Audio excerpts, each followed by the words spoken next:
Valorant. The all-successful 5v5 tactical shooter is one of my favorite examples of acute direction in game audio mixing. Valorant's mix and audio direction as a whole knows exactly what it wants to be: a highly legible, competitive shooter where the margin of error comes down to milliseconds, where information is king and lack thereof may be the difference between D-ranking and going radiant. So stick around as we dive into the mix philosophy of Valorant.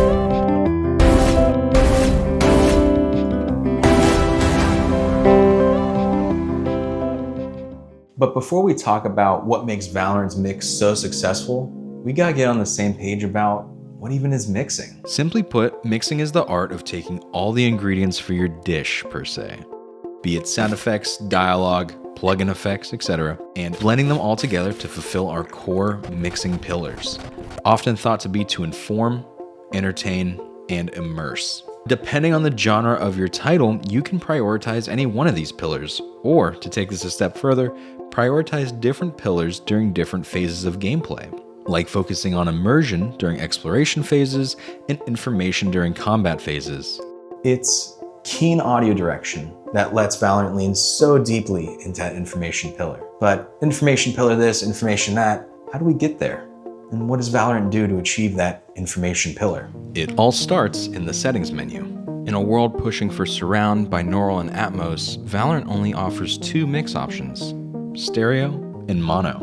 Do you know what other game did this? Metal Gear Solid on the PlayStation 1, baby. Let me just put this, yep. Jokes aside, I'm all for immersive formats.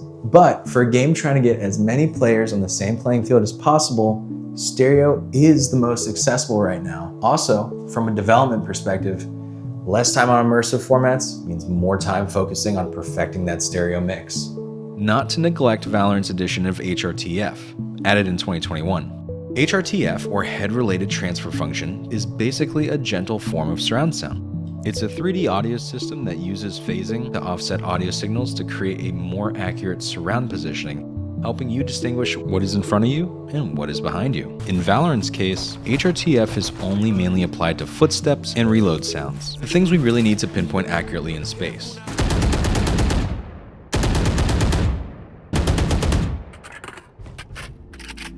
But speaking of steps, in the early days of Valorant, say around 2021, the dev team was catching a lot of strays for the footsteps not sounding how players were expecting them to. Some were claiming they sounded fake or hard to pinpoint in space. But perhaps this was a new way of perceiving footsteps in game. Picture this: you're playing in your comfy, cozy bedroom and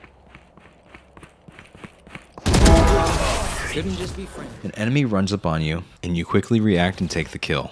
Nice. Now picture this. You're in a PC cafe and your teammates are yelling at one another, and you can barely hear yourself think.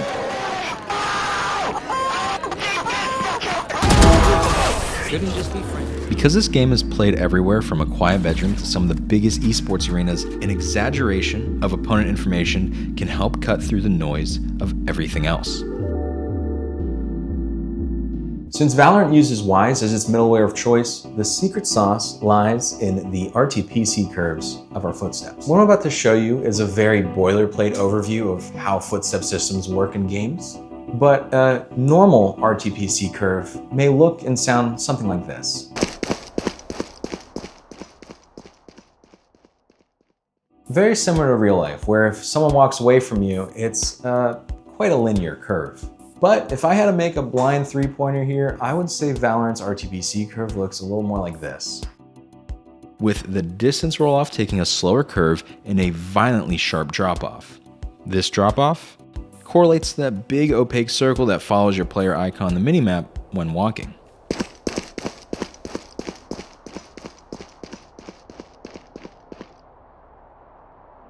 To me, the decision here is anything outside of this radius is just noise to the player. Though I know this circle visually represents how far your own footsteps are perceivable, there's an inverse relationship to this graphic that we shouldn't ignore.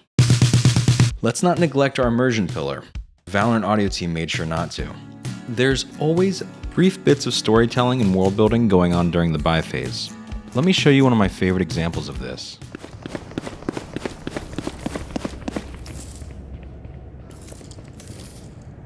Fall back!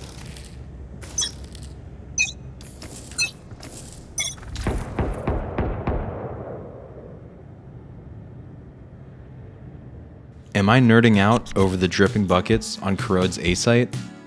Yes. Yes, I am. And you should be too. This decision to have the buckets dripping and emitting the drip sound all the way up until the buy phase ends? What? What a detail that doesn't need to exist, but adds just that little extra bit of spice.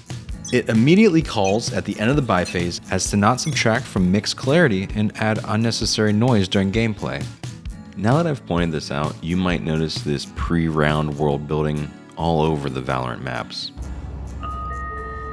Unregistered persons on facility grounds will be removed. Lethal force has been authorized.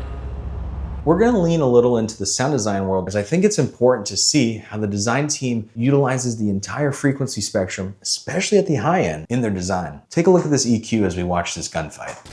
There we go! Found one. No one walks away! Enemy. Our spike carrier's down. Spike down B. Going up. Yeah! Monster on the loose! One enemy remaining. Watch your eyes! Placing swarm grenade. Placing swarm grenade. Spike planted. Now, I'm going to set a brick wall that cuts out anything below 2000 hertz.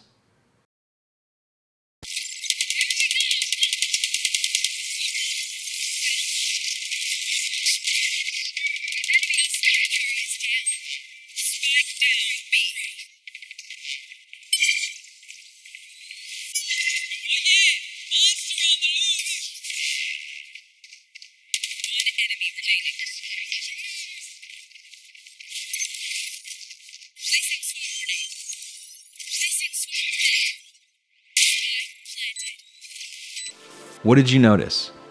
To me, this game is serviceably playable with this very exaggerative filter on. We lose a good amount of information from vocal performances and a bit on the footsteps, but gunplay, UI, and key information such as spike countdown, zipline interactions, and ability casts all slice through the high end.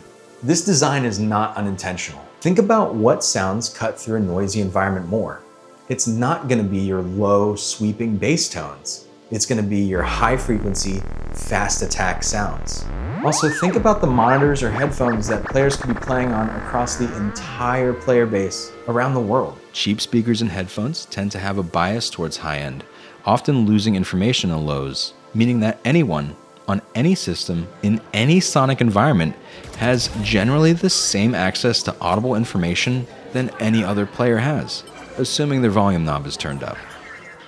As I mentioned, what we're touching on here isn't purely mix, and we have to give credit to the intentionality and masterful design from Riot's sound designers. Of course, even from a direction standpoint, the details in this game are, as I said, masterful. Simple things like the decision to have friendly Watch this!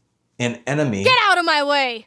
version callouts for ultimates and abilities. That's so important for readability. I could talk about the sound design and audio direction on this game all day, but we should probably wrap this thing up.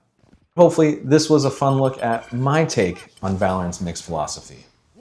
The big takeaway here is that there is no right answer to a mix. Only to ask the mix, is it serving what it's setting out to do? And in Valorant's case, yes, masterfully so. Now, would this mix philosophy work for something more cinematic, like The Last of Us? You don't get to rush this. Sorry.